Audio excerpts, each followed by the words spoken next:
Welcome to the show. I'm Sherri Horner, your host at Health Fitness Broadcast. And today our guest is Tom Perkins. He is a results-oriented manager with over 30 years experience in business coaching and consulting. And he has a lot of experience in the fitness industry, but he also helps other businesses. So welcome to the show, Tom. Hey, thank you very much, Sherri. How are you doing today? Good, good. Good. So I'm here to pick your brain about all this great information because you have helped a lot of people in the fitness industry and other businesses. You yourself are one of the leaders in the fitness industry. You've been associated with a lot of companies in presenting for them, and then you have helped so many privately with their business. So in the fitness industry specifically, a lot of people get into this career because it's their passion to help people, and then they have trouble making a steady income because they may be trained as a trainer or wellness or nutrition specialist, but they're not trained in business and in sales, and that's what keeps business afloat. So you're able to help people with those with the system. So if you can just kind of explain how your system works with businesses. Yeah, sure. Well, my background is I have a formal degree in accounting, and I was in the Navy for 8 years, and did a lot of traveling as a kid because my father was in the Air Force, and I actually had a number of startups, probably 13 years of working outside of the fitness industry in between from 1990 to 2003 when I officially came into the fitness industry. So I've had a lot of experience outside of the fitness industry before I even started working professionally in the fitness industry. And what I see a lot is that really it boils down to, I've seen a lot of people come into the fitness industry. Years ago, we had organizations like PT on the Net say that, the average trainer lasted about a year and didn't make over $22,000. And most recently, I've heard Thomas Plummer say the average fitness professional doesn't last more than 8 years in the industry. So that's very alarming because people can make a career out of this, but you have to run it like a business. And the mentality of the industry is that a lot of times it's not run like a business. It's run like, I'm training people. And unfortunately, a lot of people have huge egos. I mean, in this industry, I've been in a number of different industries, probably about at least 15 that I've worked in specifically myself. And there's a lot of egos in this industry. And that's not bad, because everybody does help people, okay? It's not about anything, that's not out of the way or anything, but it's, to really, what I see happening is that people really need a formal business plan that's executable. They have getting some type of advice from a coach like me, or even if they're just somebody that they can rely on as a mentor, a mastermind group, or something like that, where I see a lot of times we're just renegades and we're going on our own tangent. And the biggest thing I see is mindset and a formal business plan that's not in place. So how would someone go about getting, and what are some tips to, because a lot of people don't think about that. They think, well, if I'm training people, the more I train them, the more money I'm going to make. But then they don't have time to set a system in place. Right. Or know how to. And then that's a couple of things, too, that I think about, too, is like a lot of times, I mean, the biggest thing I think about is I have a specific program that I do work with people in the fitness industry called Life Beyond the Gym. And I'm going to get into, that in a little bit, but really, typically, how many fitness professionals that have retirement, can take any time off from work, either on a vacation or getting sick? Are they going to get paid? So it's developing, systems in place, even if you, don't have a formal business background, can't afford anybody, so on and so forth. Even if you had just a one-page business plan, you know what I mean? Right. This is my business. This is who my target market is. This is what I'm going to do for sales. This is, so on and so forth, just to have some numbers that you can start, gauging, like, what's working and what's not working. And that's what I see a lot of. It's just, it doesn't have to be a formal, even, 10-page business plan, but, who is your target market? A lot of times people tend to think that everybody can be my client. Yeah. And we need to niche down in the beginning. And it's not that you can't work with everybody, but you got to be known as something, especially in the beginning. And it makes it a lot easier as you progress and grow, that you're known as that person in your locale, or if you're nationwide doing, virtual stuff, or even internationally. But, we can work with anybody, but, where are you going to put your resources, which is time and money? Maybe it's working with, rehab. Maybe it's working with, women, that want to lose weight. It could be working with triathletes. It could be working with kids, youth fitness. It could be, but start somewhere and just focus. And when somebody comes up to you and says, well, yeah, it's too bad that, you only work with kids because my wife needed to lose some weight. It's like, well, I do work with those folks also, or you could refer them out. And it's like growing your business goes into another area. It's like developing strategic partnerships.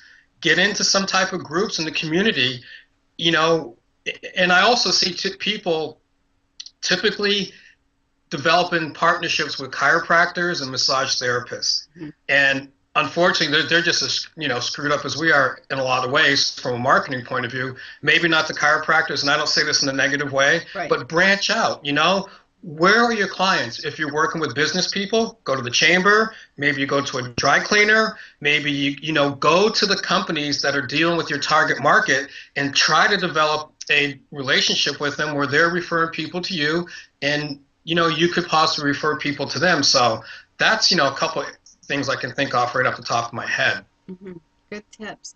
And a lot of times when a person starts in the fitness industry, in the beginning, they're not sure, and they do think, oh, I can train everyone. But do you think that it's good to kind of sample a little bit of everything and then realize, okay, maybe I don't want to work with older adults, or I don't want to work with children, or I don't feel comfortable working with someone who has just come out of rehab, physical therapy, when they just start, to sample everything and to decide, you know what, I love kids and I think this needs to be the mainstream of my business. Yeah.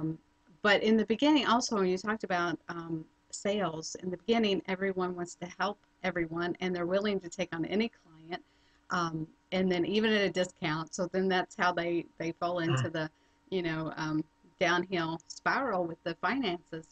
Right. But helping everyone, and sometimes they feel like they need to not only help everyone, but I need that client. I need that income from that client, and they may not totally love working with that specialty group, but they're doing it for the income. So where you come in, you can help them avoid getting stuck in that, where they're having to take on clients that they don't really love to work with specifically for the income. So with your program set in place, that will help them avoid being stuck into a group and a routine of working with people that you're not totally happy with just for the income. Yeah, I just wrote a point down. There's a couple of things that you just mentioned, and that's really, you do want to niche down in the beginning, and you have to be careful going after everybody. So maybe pick 2 areas, 3 areas, do some type of analytical work, do some internal work to really see, what is your passion? I think people have heard this before. If you weren't making any money, who would you want to work with? Or if money wasn't an issue, what type of folks would you want to work with? You know what I mean? Like, dig deep. Maybe it's like, maybe it's a woman and she's lost some weight, and so maybe it's going to be easier for her to work with women. I'm working with a woman now down in Miami, and she was a Zumba instructor. She lost 50 pounds in herself, and she's kept it off all these years. And she's looking to work with people more so, not ripped, but she wants to work with people that want to get fit, eat right. But she's adding in emotional, mental, and spiritual, because that's where she's at. She teaches yoga and Pilates. And so dig a little deep to figure out where you want to work. Possibly pick 2 or 3, but you can't. I think 5 areas is too much. 2, maybe 3. The other thing that I did write down was discounting. Do not discount as much as possible. Do not discount. It makes everybody look bad in your community, makes you bad. Less expensive isn't better. And I always tell people, when you go to the mechanic, when you go to your doctor, when you go to your attorney, do they give you a discount? Right. So why are you giving a discount? Do not discount. You mean, and at the very least, if people are doing one-on-one, which is actually being phased out in a lot of ways, you're going to make money in small group training. Obviously, it was like one-on-one, then we got up to boot camps. Now it's going into small group training because you could be more effective. Maybe get a certification in some type of nutrition, weight management or something like that, because that's a big deal. I mean, a big field, but you really got to be careful about discounting. That makes everybody look bad. I mean, I've heard people say, well, the person down the street is only charging, 50% of what you're charging. I'm like, what are they offering you? You have to stand tall, be confident in what you're offering, and it's all up here in the mind. You know what I mean? You got to charge a good fee, because what I tell people, and I learned this from one of my mentors back around 2000. Very, very wealthy man, started off in these owning shoe factories in the early 60s, and he and his brother made a ton of money off of shoe factories back in the 50s and 60s. And he always told me it's easier to go down than it is to go up. So maybe if I started off, for an example's sake, maybe a trainer starts off and they start off at, like, say, $70 an hour, or something like that. Say 75 to round it off. And maybe that might have been a little bit too much. They could go down to 60 or something.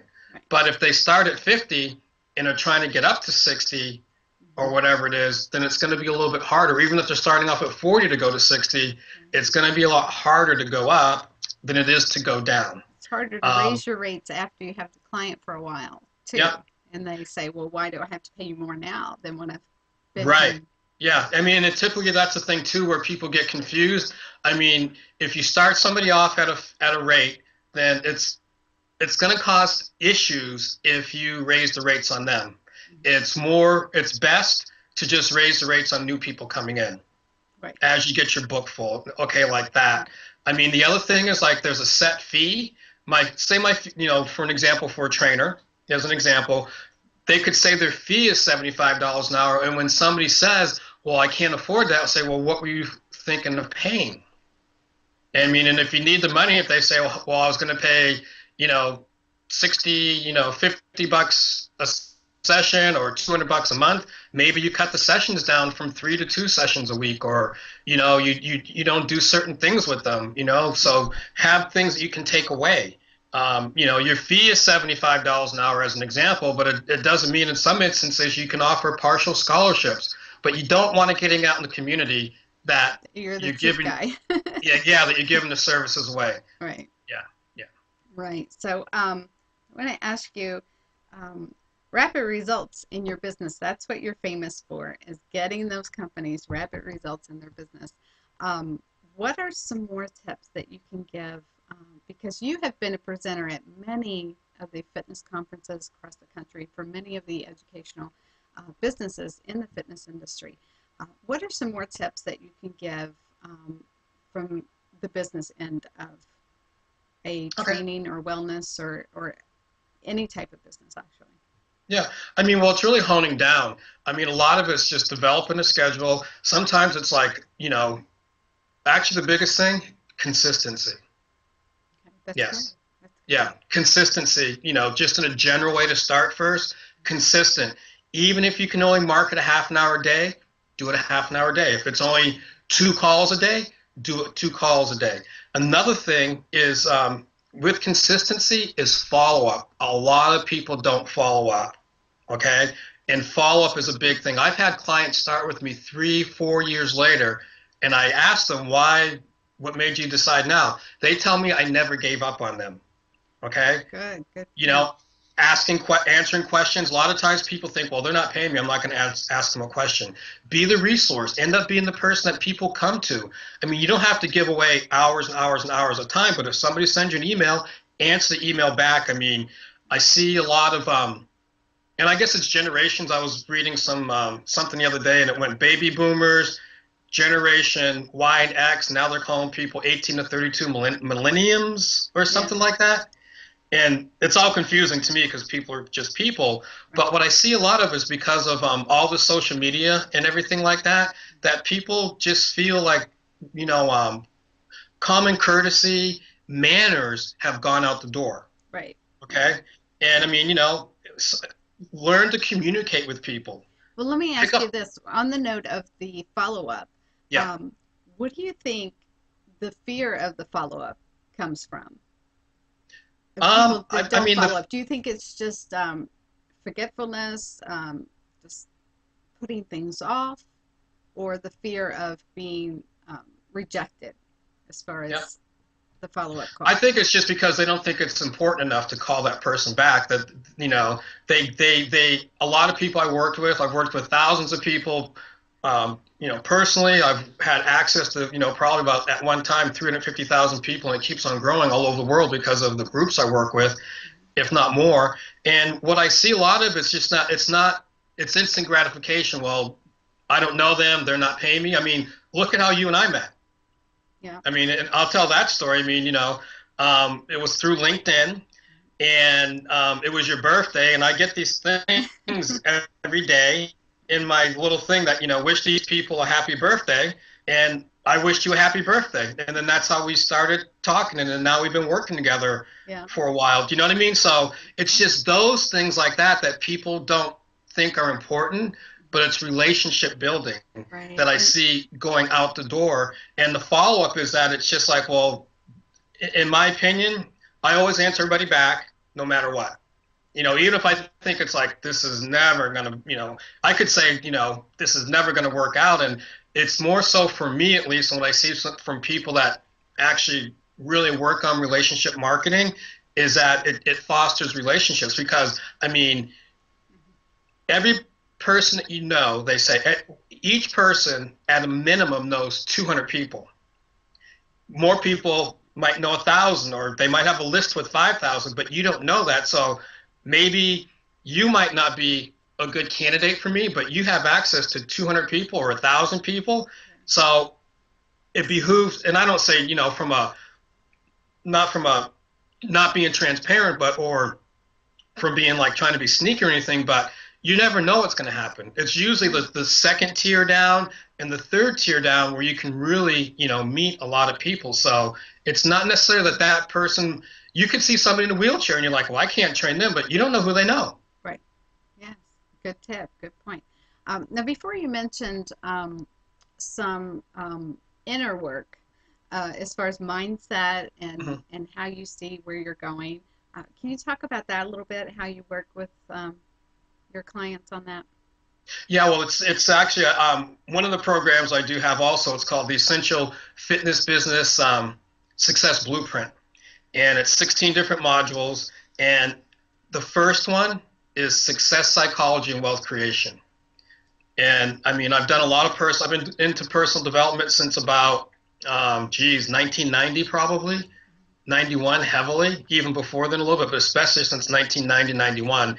And I've worked with, a lot of different people, I've followed a lot of people, seen a lot of people, and it really starts in your mind. A cliche that I made up myself is you hold your destiny in your mind. Okay. Our worst enemies are ourselves, our thinking. Yes. And so it's a constant vigilant. I mean, some groups I've worked with, we've even made it part of the business plan, do at least 20 minutes of personal development a day, whether it's reading, whether it's writing, whether it's listening to audios or videos. And there's tons of stuff out there that's free.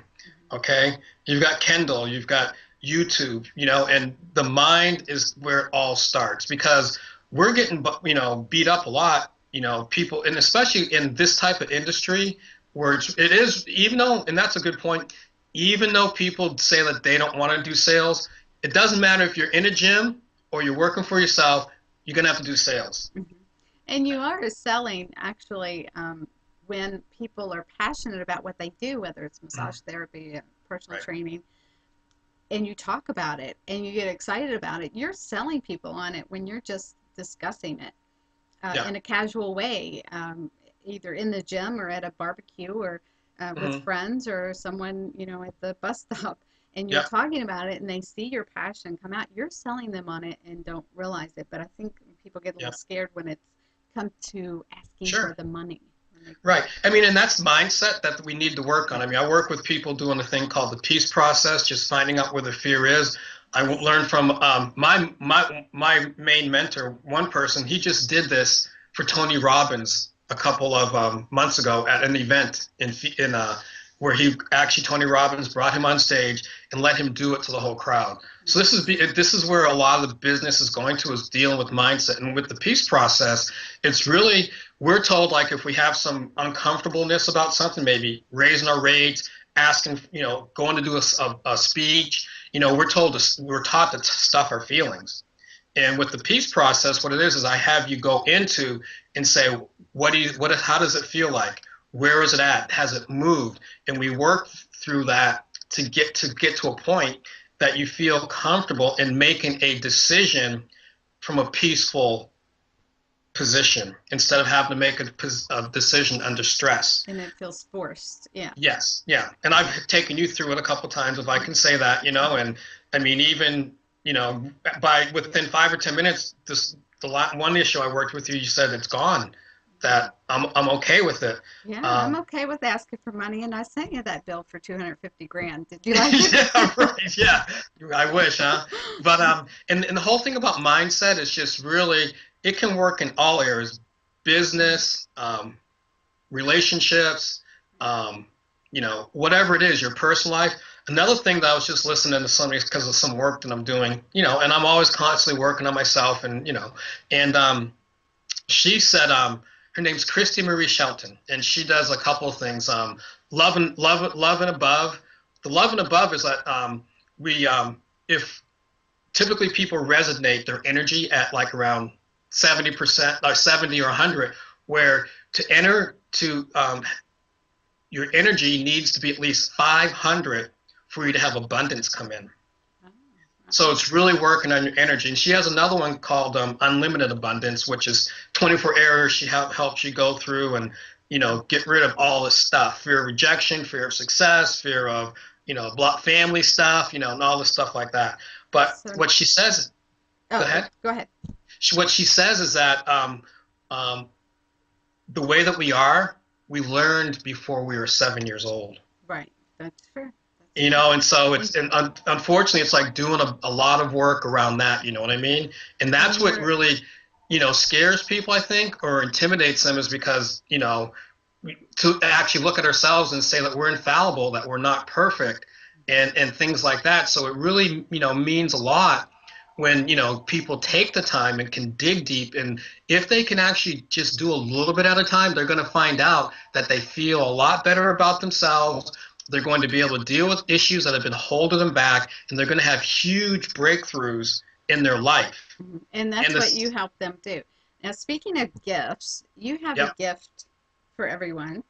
We like gifts. Yeah. We like gifts. So. Okay, yeah. Well, I came to you and said, what would be something that could help people, and this isn't in the business realm, but it could, help in some other areas. And what could I do? And so we've come up with a limited number of zero-cost strategy sessions, and with myself or one of my rapid results coaches, and it really takes people through a process that they will be able to work on an issue, have a challenge or anything like that, take them through this process. It takes 30 minutes to an hour, and by the time that they leave this session, they will address the challenge that they're working on, have a plan, and typically people leave with more energy. So that's what we're offering. It's a retail value is like $297, but we're giving it away because, somebody said, why would you do that? Because we want to help people, and we're really into paying it forward and giving it back to the community. So that, because, I always, you